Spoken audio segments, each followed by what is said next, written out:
अगर आप लोग अभी तक कुछ भी पढ़ाई नहीं किए हैं और बहुत ही टेंशन में हैं कि पास मार्क्स कैसे आएगा, तो पास मार्क्स नहीं बल्कि आप लोग टॉपर बन सकते हैं, क्योंकि हम लोग इस वीडियो लेक्चर के माध्यम से प्रीवियस 3 साल के क्वेश्चन आंसर के साथ साथ मॉडल सेट प्लस में वीवीआई क्वेश्चंस को देखने वाले हैं और सेम टू सेम यहीं से क्वेश्चंस पूछे जाएंगे आपके सेमेस्टर एग्जाम में। सब्जेक्ट है कम्युनिकेशन स्किल। तो चलिए देख लेते हैं प्रीवियस ईयर क्वेश्चंस के साथ साथ इंपॉर्टेंट क्वेश्चंस जो आपके सेमेस्टर एग्जाम के लिए काफी हेल्पफुल साबित होंगे। और जो भी स्टूडेंट अभी तक सब्सक्राइब नहीं किए हैं तो कृपया आप लोग सब्सक्राइब जरूर करें और अपने अपने व्हाट्सएप ग्रुप में इस वीडियो को शेयर करने का प्रयास करना, ताकि जो आपके दोस्त है उसको भी यह वीडियो प्राप्त हो और वो भी इस वीडियो को देखे और लाभ उठा सके। तो फर्स्ट क्वेश्चन से प्रीवियस ईयर का, संचार का उद्देश्य ऐसा संदेश पहुंचाना है जो डैश हो और आसानी से समझा जा सके। जो संचार है ना, संचार यानी कम्युनिकेशन, कम्युनिकेशन का गोल क्या है? कम्युनिकेशन का गोल है कि जो हम बोले उसको आप आसानी से समझ सके। बहुत ऐसे भी लोग होते हैं ना कि जहां पर लोग हिंदी में बोलते हैं या भोजपुरी में बोलते हैं, वहां पर वो लोग इंग्लिश में बोलना स्टार्ट कर देते हैं। तो क्या होता है, ये संचार का सही तरीका नहीं है। तहां जैसन तहां तैसन, जिस प्रकार से लोग आपकी भाषा को समझने वाला हो उसी भाषा में आपको बोलना चाहिए। अब बिहार में मैक्सिमम लोग भोजपुरी समझते हैं, हिंदी समझते हैं या मैथिली समझते हैं। अब कोई आकर के इंग्लिश में भाषण देने लगे तो कोई उसका भाषा को नहीं समझ पाएगा और जो संचार है ना वो बर्बाद हो जाएगा। तो संचार का मुख्य जो नियम है वो क्या होता है कि एक दूसरे के बात लोग आसानी से समझ सके। तो क्या हो जाएगा, करेक्ट आंसर हो जाएगा क्लियर यानी स्पष्ट। संचार का उद्देश्य ऐसा संदेश पहुंचाना है जो स्पष्ट हो, हम जो बोले उसको आप लोग आसानी से समझ सको। उम्मीद है एक क्वेश्चन आपको समझ में आ चुका होगा। नेक्स्ट क्वेश्चन से, प्रोक्सेमिक्स मुख्य रूप से संचार में डैश के उपयोग से संबंधित है। जैसे कि अभी आप लोग अपने अपने कॉलेज में होंगे या अपने रूम में बैठ कर के पढ़ाई कर रहे होंगे और हमारी वीडियो को आप लोग देख रहे हैं और हमारी भाषा को आप लोग समझ पा रहे हैं, तो इसी को बोला जाता है प्रोक्सेमिक्स। यानी काफी डिस्टेंस पर रहने के बाद भी आप लोग हमारी बातें को समझ पा रहे हैं, उसी को कहा जाता है प्रोक्सेमिक्स। तो क्या करेक्ट आंसर हो जाएगा, प्रोक्सेमिक्स मुख्य रूप से संचार में दूरी के उपयोग से संबंधित है। किसके उपयोग से है, डिस्टेंस के।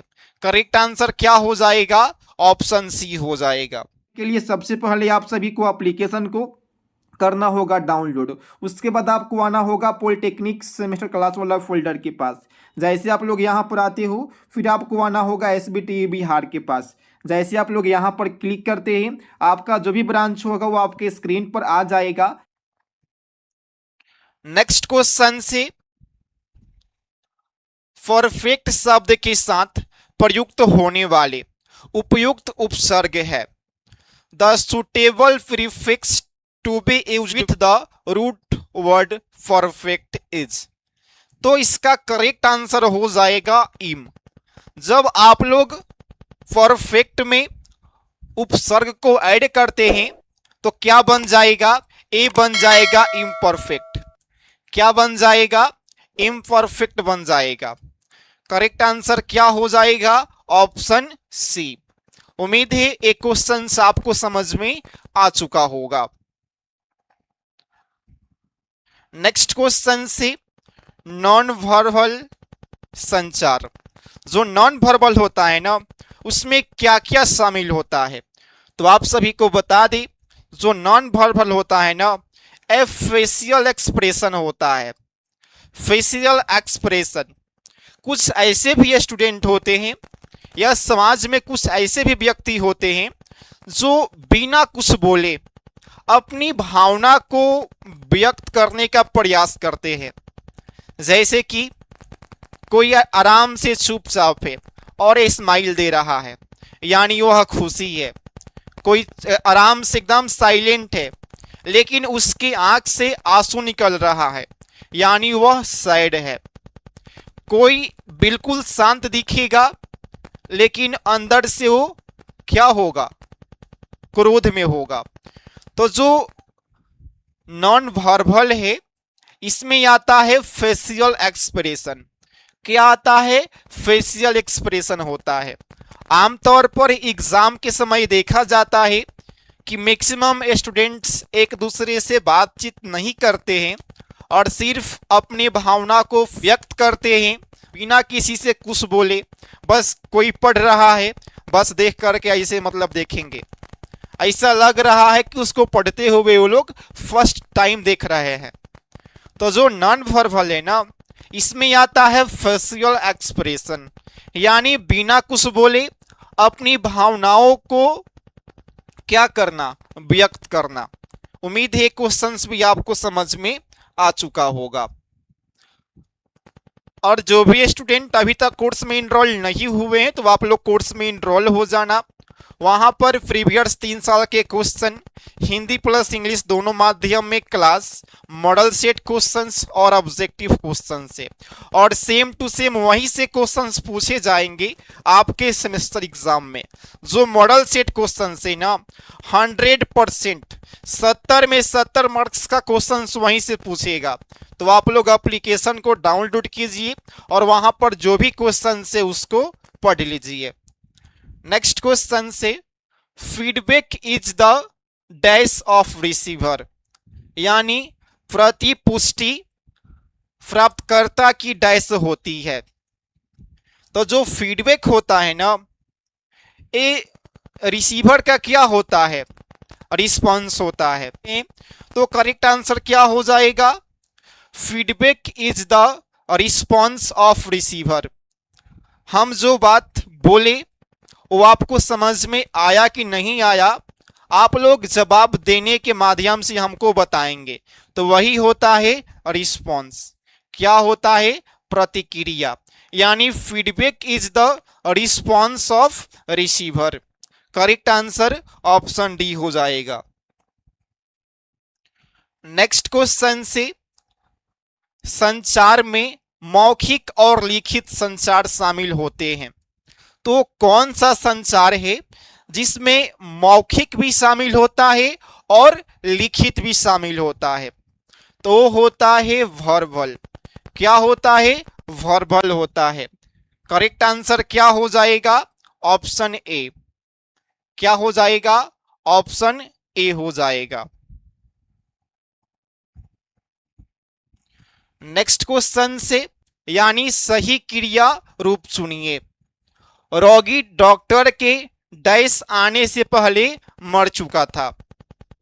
तो इसका करेक्ट आंसर हो जाएगा केम। क्या हो जाएगा? केम हो जाएगा। रोगी डॉक्टर के आने से पहले मर चुका था, ये क्या है? फास्ट परफेक्ट टेंस है।